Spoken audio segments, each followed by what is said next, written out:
Welcome back, everyone. You know, the topic of franchising is one that a lot of business owners have considered along the way. In this episode, we're going to take some time to kind of dive into what it all means. What could it do for your brand? What could it do for the growth plan that you have? And is it something that's worth considering? V, I would love to hear your thoughts on this. Yeah. Here's my first thought. I'm just going to crack a beverage. This is something I've been really curious about for a while. It seems like when we were talking about planning for this episode, you know a good amount about franchising and what it can do for your business. And I wasn't as aware. But I've thought about this for a while. How do people make that decision? What's the benefit? What considerations go into it? So you're going to crack your beverage? Now that we have both cracked our beverages, we are ready to talk. Cheers. Cheers. We are ready to talk franchising. Let's get into it. Let's get ready to rumble! Subway, McDonald's. Who you taking today? I am going to go McDonald's. Oh, that surprises me. Does it? I don't know. I would have thought you wanted to eat fresh. No. You are mistaken. Freshest around. I should say as a disclaimer, I don't really eat fast food. I'm one of those, but something about You're one of those. McDonald's, Sprite, and French fries just really hits. Subway doesn't have French fries, so I'm out. Fast food attacks you when you're at your most vulnerable. Long road trip. It really does. Late night. Bad decisions, an extra cocktail, and all of a sudden you're at Taco Bell. But like it has a place. I'm not speaking from experience. No, you just know a guy. I know people that succumb to the pressure of the late night snacks. What is it about Subway that's making you take that brand? I think in the exploratory around franchises, these two players could not be further juxtaposed. Subway is one of the most ubiquitous franchises around. It costs a fraction of what some other franchises charge in order to get started, and you see them everywhere. Subways are in strip malls all over the place. But like in back alleys, like you're just like all of a sudden like I'm lost. And you're like, all right, there's a Subway. At least there's a familiar landmark. I'm not representing Subway because I support Subway. I'm representing Subway because I think it's an interesting tale in the discussion around franchises because they do not necessarily put the same level of effort into what I would argue ensuring the success of the franchisee. Otherwise, you wouldn't see so many of them. I mean, McDonald's, on the other hand, does so much to ensure the success of the franchisee down to defining kind of like where you're going to be, like what traffic corner, etc. That they do. And they'll tell you no. So what we are uncovering is McDonald's appears to have higher standards. Oh, gosh. Who would have thunk it? Do you know how much it costs to start a franchise for Subway? No, I do not. You did. These are, let me assume, Thomas, these are in your notes. It's in the notes. $15,000 fee. With startups costs ranging to $115,000 to $270,000, which is nothing in this world of franchising. It is nothing compared to McDonald's, which is, get this, a $500,000 down payment. That's a lot of Big Macs. How does that break down? First of all, they have a franchising fee of $45,000, then a royalty of 4.5% of gross sales. That is, of course, on top of the $500,000 down payment. Well, Subway is notorious for its continuous fees. Weekly fee of 12.5% of gross sales minus taxes. Weekly fee? Money goes supposedly towards ads and royalties. So speaking of ads, we could say then that the franchisees technically funded Jared. You want to go there, huh? How can we not go there? Remember Jared from Subway? He's inspired a lot of people. He's looking good. He'll show you the way. It's not looking good. His name is Jared, and he'll lead you to Subway. What an inspiration. No. What an inspiration, Jared. They aligned on one person to be their brand ambassador, and they probably could have chosen better. But you see progressive with Flo. I mean, you know, who knows what Flo's doing. Anything could unravel when you pick just one person to represent your business. McDonald's, on the other hand, I mean, they're constantly aligning themselves with whatever the next big thing is. Got the BTS meal at McDonald's. Left to my BTS, they got in the K-pop scene. They are very always leaning into pop culture. They just continue to stay ahead of the curve. They do, but does it make sense that they have all of this money to invest? It's interesting, like they're asking so much of their franchisees to invest to become a part of owning a McDonald's location. And then all of that money that goes into that is going back into the advertising, which then pulls more people to those locations, which then makes those franchisees more successful. Well, that's the power of becoming a franchise. You're actually able to pool your funds and resources to roll out much more sophisticated marketing arsenals, and that's just something that you see kind of across the board with these big players. But despite all the marketing in the world, you can't hide what Subway has done with their meats. Oh, what do you mean? You didn't hear about the latest and greatest about the Subway situation where someone DNA tested some of the tuna and it came back as not tuna? And they did not a tuna. It's not tuna. This is not your tuna. And then they did another test, and they in another case, someone did a study, and they found out that the chicken was only 50% of the chicken. No. The bread had too much sugar in it to be classified as bread. No, I don't. No. Oh. I already wasn't going there, but now they- I'm driving the opposite direction when I see one. They are What? all over the news for all of these faux pas. Back on July 12th, they shut their facilities down. All of their locations closed, and I don't know if you saw, but on the 13th, they were actually giving away free subs to launch this new menu. Whoa. They're making literally the largest shifts and changes to their menu that they've ever made because people are losing trust. There is too much competition in the fast and casual scene. There is. And people are just not that excited about Subway. They've just had miss after miss. And if you're a franchisee owner, you kind of have to consider what the large brand is doing on a national or international scale. And Eat Fresh is your tagline, and you're using food that when tested doesn't necessarily come back as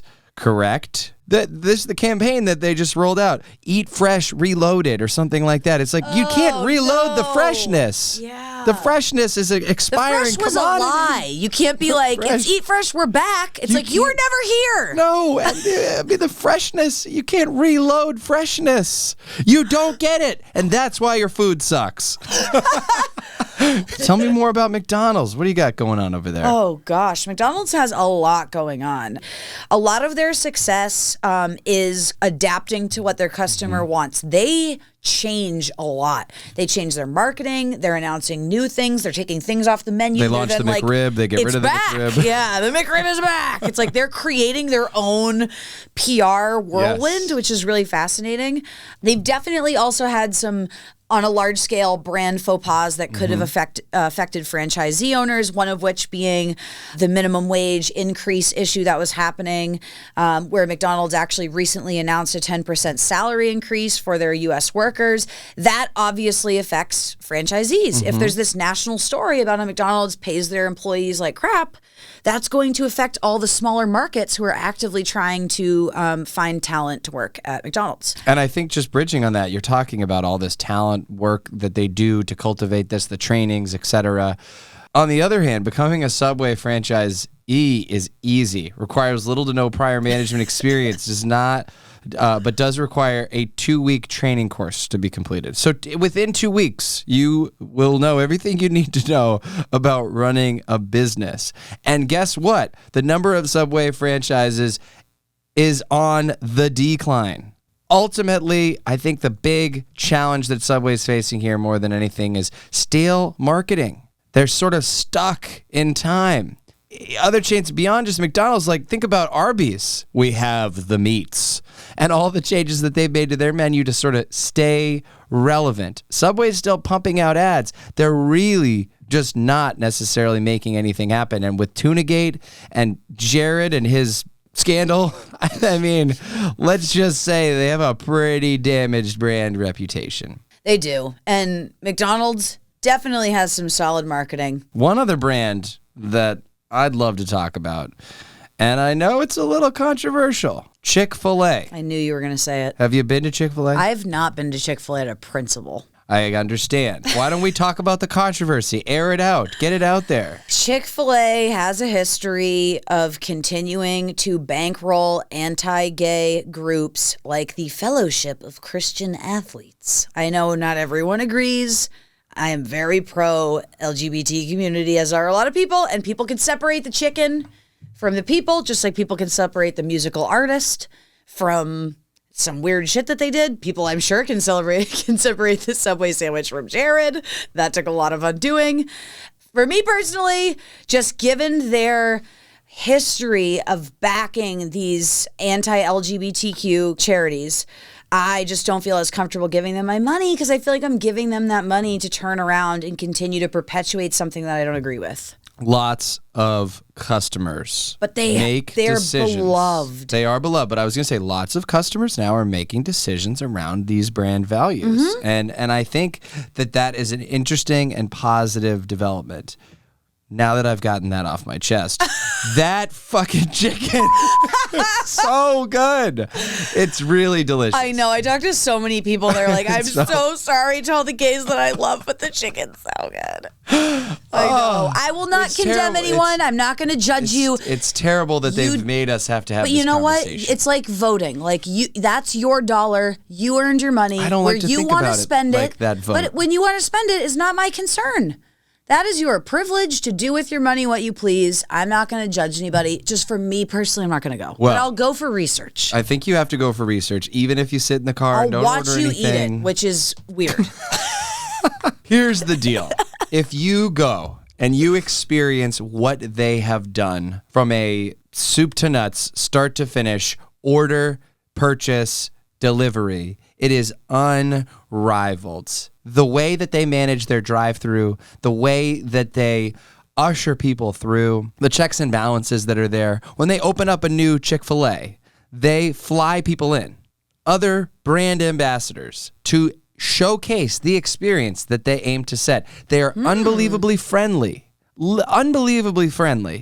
and they know the menu like the back of their hand. When most businesses first open, they have to figure it out. They have to work the kinks out. They fly the kinks out of the process by bringing in solid, smart people that know what they're doing and that love the Chick-fil-A experience. And so my first experience there was during one of these grand openings. And I understand all of the negative things you just discussed. And for our discussion regarding business, I want to put those aside for a second and just simply talk around if we're thinking about fast food. And I mean, come on, we could be talking about fancy steak dinners and other nice things. We're talking about fast food. So while we're here, drive-through experience, dual lanes, people with clipboards coming through and checking with digital kiosks, making sure that you got the proper order. They're happy to see you. They're greeting you. They're setting an expectation. I don't think walking into a Subway I've ever left being like, wow, Subway's cool. Like, this is awesome. You know, and I guess that makes sense.